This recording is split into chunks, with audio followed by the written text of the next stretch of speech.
सावन के बादल, हंस के गोरी करे मोला घायल। कारी आँखियों लगाए कारी काजल, हंस के गोरी करे मोला घायल।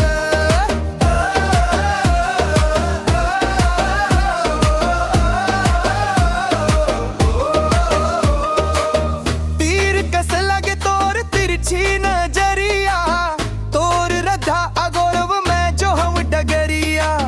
भोला भाला मयारू हम में दीवाना, मार दे तय माया के ऐसे बाना। तोर बिना सुना लागे अब ये गांव शहर, हंस के गोरी करे मोला घायल।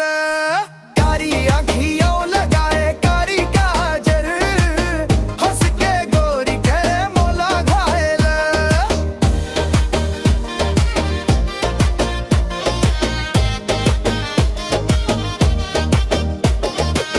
जुन्ना जन्म के आए लगते ये नाता, तोर संगे माया के जुरे है खाता।